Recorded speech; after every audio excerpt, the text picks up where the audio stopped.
Class 9 की math है। आज हम लोग करने जा रहे हैं एक्सरसाइज 1.1। बहुत ही ज़्यादा आसान एक्सरसाइज है, ठीक है ना। कुछ चीज़ें इस एक्सरसाइज को सोल्व करने से पहले आप लोगों को समझनी पड़ेंगी। यहाँ पर क्वेश्चन नंबर 1 में हमसे पूछ रहे हैं कि find the order of the following matrices. ये जो मैट्रिसेस यहाँ पर हैं, इनका हमने क्या निकालना है, ऑर्डर हमने फाइंड करना है। तो सबसे पहले कुछ चीज़ें आपको पता होनी चाहिए कि पहली चीज़ आपका क्या है जी, मैट्रिक्स किसे बोलते हैं। MATRICES, मैट्रिसेस किसे बोलते हैं। तो इसकी सबसे आसान जो आप लोगों को डिफिनीशन है कि अगर मैं ये कहूँ कि ये जो ब्रैकेट्स के अंदर अगर कुछ एलिमेंट्स, कोई भी एलिमेंट्स इन ब्रैकेट्स के अंदर अगर बंद होंगे तो उन्हें हम क्या कहेंगे, एलिमेंट। For example ABCD।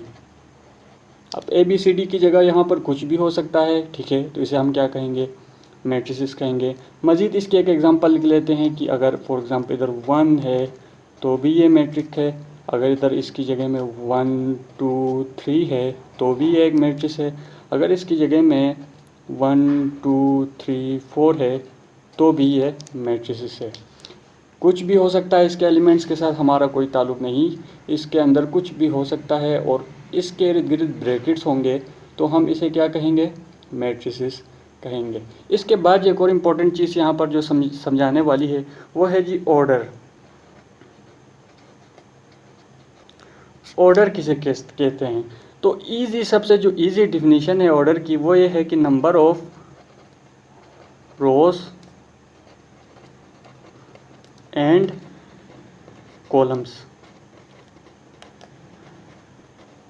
जो रोज और कॉलम्स के जो नंबर को क्या कहेंगे जी, ऑर्डर कहेंगे। ये आप लोग अपनी रफ़ कॉपी पे या फिर अपनी नोटबुक पे कहीं पर आप ये चीज़ें लिख कर रख लें तो आप लोगों को बहुत ही ज़्यादा आसानी होगी। अब हम देखते हैं जी यार कि ये रोज़ क्या चीज़ें हैं और कॉलम्स किसे बोलते हैं। मैं फॉर एग्ज़ाम्पल आप लोगों को समझाने के लिए मैं यहाँ पर एक मैट्रिक्स बना देता हूँ, 1 2 3 7 8 9। ये फॉर एग्ज़ाम्पल हम लोगों ने ये एक मैट्रिक्स बना लिया। अब आप ये बताएं कि इधर जो नंबर ऑफ़ रोज़ कितनी है, तो मैं कहूँगा कि नंबर ऑफ़ रोज़ 1 2। यहाँ पर जो नंबर ऑफ़ रोज़ है वो 2 हैं, ठीक है। अब बात करते हैं जी कॉलम्स की। कॉलम्स किसे कहते हैं, इसके लिए भी मैं एक बनाता हूँ। फॉर एग्ज़ाम्पल एक एलिमेंट हम लोग वो कुछ एलिमेंट्स ले लेते हैं, 3 2 1 4, ये जी। अब अगर मैं आपसे कॉलम्स पूछूंगा तो कॉलम्स आप लोग वर्टिकली देखेंगे। फॉर एग्ज़ाम्पल 1 2, इसमें कितने कॉलम्स हैं, तो मैं कहूँगा इसमें 2 कॉलम्स हैं। तो जी आप लोगों को रोज़ भी समझ में आ गया, आप लोगों को कॉलम भी समझ में आ गया। तो इसके क्वेश्चंस की तरफ बढ़ते हैं। तो पहला क्वेश्चन का पहला पार्ट ए है। इसमें हम लोग को क्वेश्चन में दिया हुआ है 2 -5 और 3 और 6। मुझे कहा गया है कि मैंने इसका ऑर्डर निकालना है और ऑर्डर का मुझे पता है कि ऑर्डर नंबर ऑफ़ रोज़ और नंबर ऑफ़ कॉलम को कहते हैं। सबसे पहले मैं यहाँ पर नंबर ऑफ़ रोज़ देखूँगा। ऑर्डर निकालने के लिए सबसे पहले आप लोगों ने रोज़ को देखनी है। तो यहाँ पर मैंने देखा कि यहाँ पर 1 2 रोज़ हैं, ठीक है, तो मैंने लिखा 2। यहाँ पर कॉलम्स कितनी हैं, तो कॉलम्स में मैं वर्टिकली देखूँगा तो 1 2 कॉलम्स हैं, तो मैं इसका आंसर लिखूँगा 2/2।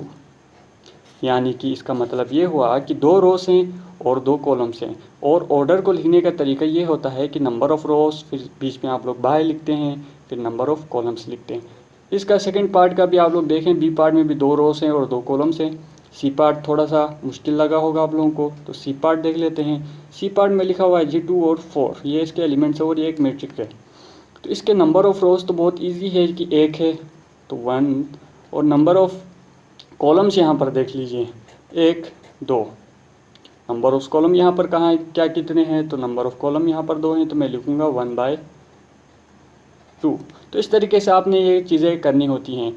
और एफ पार्ट में आप लोग देखें कि ब्रैकेट के अंदर ओनली 2 है, तो हम कहेंगे इसका नंबर ऑफ़ रोज़ 1 है और नंबर ऑफ़ कॉलम्स भी 1 है।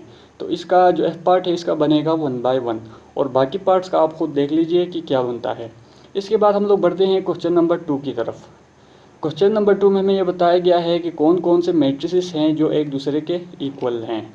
तो तो यहाँ पर आप जब क्वेश्चन में देखें कि यहाँ पर मैं डायरेक्ट ही देख के बता सकता हूँ कि जो बी है और सी है ये दोनों इक्वल हैं, क्योंकि दोनों में जो नंबर ऑफ़ रो है 1 है और नंबर ऑफ़ कॉलम्स जो है ना 2 हैं। ठीक है, इसी तरह मैं अगर कहूँ कि सी और डी भी सेम है तो आप लोग में से कोई भी इनकार नहीं कर सकता। इसके अलावा अगर मैं ये कहूँ कि ई और एच भी जो है ना सेम है तो भी कोई इनकार नहीं कर सकता। ठीक है ना, तो इसी तरीके से हम लोग क्वेश्चन नंबर 2 करेंगे। ठीक है, बहुत ही ज़्यादा आसान है। ठीक है ना, आप लोगों को कोई मुश्किलात का सामना नहीं करना पड़ेगा। और क्वेश्चन नंबर जे में कुछ लड़के कंफ्यूज हो रहे होंगे कि ये क्या चीज़ है, तो जे वाले को आप लोग एक फर्दर स्टेप इसको थोड़ा सा सोल्व करेंगे तो ये भी ईजी हो जाएगा। फॉर एग्ज़ाम्पल 2 + 2 लिखा हुआ है यहाँ पर, इसको कर देंगे तो ये 4 हो जाएगा, और 2 + 4 लिखा हुआ है तो इसको कर देंगे तो ये 6 हो जाएगा, और 2 - 2 0 हो जाएगा, और 2 + 0 2 हो जाएगा। तो अब जे पार्ट भी इजी हो गया, ब्रेक डाउन हो गया। अब मैं ये कह सकता हूँ कि जे पार्ट जो है ना एच पार्ट के इक्वल है, क्योंकि दोनों में नंबर ऑफ़ रोज 2 हैं और नंबर ऑफ़ कॉलम 2 हैं, और जे पार्ट और ई पार्ट भी इक्वल हैं। तो इसी हिसाब से आप देख लीजिए कौन कौन से पार्ट इक्वल हैं, वो सारा आप में सिंपल तरीके से लिखना है। और आगे बढ़ते हैं जी एक्सरसाइज के सबसे मोस्ट इम्पोर्टेंट क्वेश्चन की तरफ। आगे जो हमने क्वेश्चन नंबर 1 और 2 किया, ये आपका ऑब्जेक्टिव के लिए था। ठीक है ना, ऑब्जेक्टिव में ये ज़रूर इधर से आप लोगों का 1 नंबर का एक सवाल लाजमी बनेगा। ठीक है ना, लेकिन जो आपका क्वेश्चन नंबर 3 है, अगर तो इस एक्सरसाइज से कोई क्वेश्चन आया तो क्वेश्चन नंबर 3 होगा, और 3 अगर ए टू जेड ऐसे ही आता है तो अल्हम्दुलिल्लाह है, नहीं तो इसके अंदर थोड़ी बहुत चेंजेस की जाएंगी और ये क्वेश्चन आ जाएगा एग्ज़ाम में। बहुत ही ज़्यादा इंपॉर्टेंट क्वेश्चन है। इस क्वेश्चन पे 4-5 स्टार आप बुक पे लगा दें, ताकि ये बात में आपको रिकॉल हो सके कि उस दिन सर ने कहा था कि ये क्वेश्चन इम्पोर्टेंट है। क्वेश्चन नंबर 3 में हम लोग जल्दी से देख लेते हैं क्या है। हमने क्या करना है, इधर ए, बी और सी और डी की वैल्यूज़ जो है ना यहाँ से हमने निकालनी है।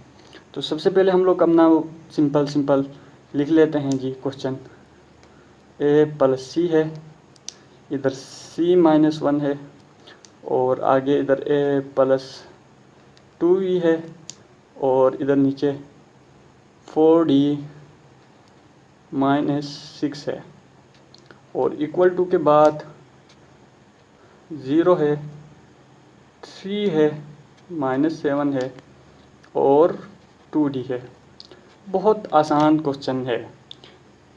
जो भी एलिमेंट्स डिफरेंट साइड्स पे इक्वल टू के डिफरेंट साइड पे इक्वल जगह पे हैं उन्हें इक्वल कर दीजिए। फॉर एग्ज़ाम्पल अगर A + C में कहूँ कि A + C को मैं इक्वल टू रखता हूँ 0 के, इसी तरह A + 2B को मैं इक्वल रखता हूँ -7 के, इसी तरीके से आप कर दीजिए तो आपके पास 4 इक्वेशंस बन जाएंगी। मिसाल के तौर पर A + C = 0, और दूसरी इक्वेशन बनेगी C - 1 = 3। मैंने इसको इक्वल कर दिया, C - 1 को 3 के इक्वल कर दिया। और क्या रहता है, A + 2B इक्वल हो जाएगा -7 के, और इसी तरीके से 4D - 6 इक्वल हो जाएगा किसके, 2D के। अब आपके पास 4 इक्वेशंस बन गई। ठीक है ना, आप इस इक्वेशन के नाम दे देंगे। ठीक है, सबसे जो आसान इक्वेशन होगी उसका आप लोग सबसे पहले उसको सोल्व करेंगे। मैंने नाम दे दिया, मैंने इसको 3 कर दिया, इसको मैंने 4 कर दिया। ठीक है, अब इधर से आप लोग ये देखेंगे कि सबसे आसान इक्वेशन कौन सी है। ठीक है ना, A + C = 0 आसान है, लेकिन थोड़ी सी कॉम्प्लिकेटेड है। लेकिन जो इक्वेशन नंबर 2 है C - 1 = 0, अगर मैं इसको थोड़ा सा सोल्व करता हूँ तो मुझे आइडिया हो गया कि यहाँ से मैं C की वैल्यू ईजिली आइडेंटिफाई कर सकता हूँ। तो मैं यहाँ से क्या लिखूँगा, फ्रॉम 2, यानी कि मैं 2 को सोल्व कर रहा हूँ इक्वेशन। C - 1 = 3 था, इसको सोल्व करें, C के बाद -1 को उस साइड फेंक दें तो क्या हो जाएगा, 3 + 1 हो जाएगा। तो यहाँ से मुझे C की वैल्यू मिल गई, C = 4। अब मैं अगर ये C = 4 इक्वेशन नंबर 1 में पुट करता हूँ तो आप लोग देख सकते हैं कि मुझे आंसर मिल जाएगा A का। ठीक है ना, तो मैं इसको क्या करता हूँ, पुट इन 1 करता हूँ। इससे आगे हम लोग ब्लू पेन से लिखेंगे। 1 करता हूँ तो यहाँ पर क्या हो जाएगा, A प्लस सी की जगह में क्या लिखूँगा, सी की वैल्यू 4 है तो मैं सी की जगह में 4 लिखूँगा इक्वल टू 0। तो यहाँ से आप लोग देखें ए इक्वल टू क्या बन जाएगा, -4। दो वैल्यूज़ रिक्वायर्ड वैल्यूज जी हमें यहाँ से मिल गई, ए की वैल्यू मिल गई, सी की वैल्यू मिल गई।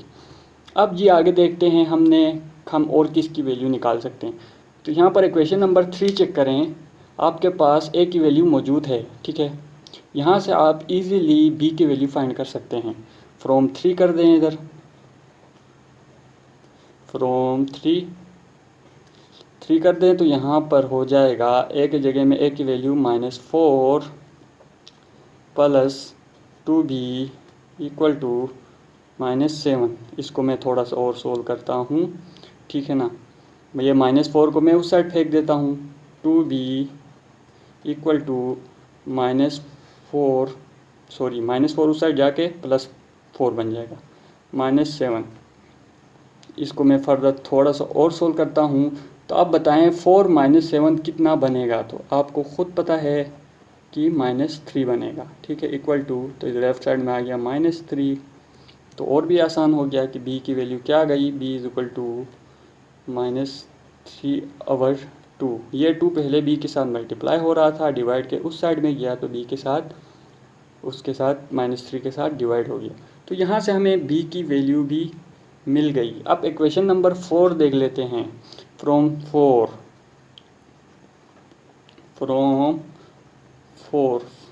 आप लोग देखें 4d -6 इक्वल टू 2d। यहाँ से मैं ये जो d वाले टर्म है इनको इकट्ठे करता हूँ, इस 2d को मैं इस साइड फेंकता हूँ तो क्या बनेगा, 4d - 2d हो जाएगा। इस साइड में प्लस में था, इस साइड आके माइनस हो गया।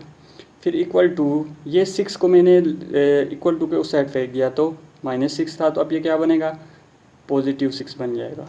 इसको मैं थोड़ा सा और सोल्व करता हूँ। 4d - 2d करने से 2d बच जाएगा, 4 में से 2 निकालेंगे तो 2 बच जाएगा जी। इसी तरीके से 2d बच गया इक्वल टू 6 हमारा आ गया। अब आप ख़ुद बताएं d इक्वल टू क्या आएगा। ये जो 2 था ये इक्वल टू के उस साइड जाएगा तो यहाँ मल्टीप्लाई था, वहाँ जाके डिवाइड हो जाएगा, तो 6/2। इसको हम थोड़ा सा कट करेंगे, 2 एकम 2, 2 तिया 6। तो d की वैल्यू क्या आ गई, 3 आ गई। तो यहाँ पर आकर के हमें सारी की सारी जो रिक्वायर्ड वैल्यूज़ थी वो मिल गई। d की वैल्यू ये हो गई जी, और b की वैल्यू ये हो गई। तो इसी के साथ वीडियो एंड करते हैं। उम्मीद है आपको वीडियो पसंद आई होगी। मज़ीद इस चैनल की वीडियोस एंजॉय करने के लिए आप लोग सब्सक्राइब लाजमी करें और साथ ही साथ बेल नोटिफिकेशन का आइकन भी लाजमी दबाएं, ताकि आप जब हम नई कोई भी वीडियो अपलोड कर सकें तो सबसे पहले आप लोगों को नोटिफिकेशन मिल सके। अल्लाह हाफिज़।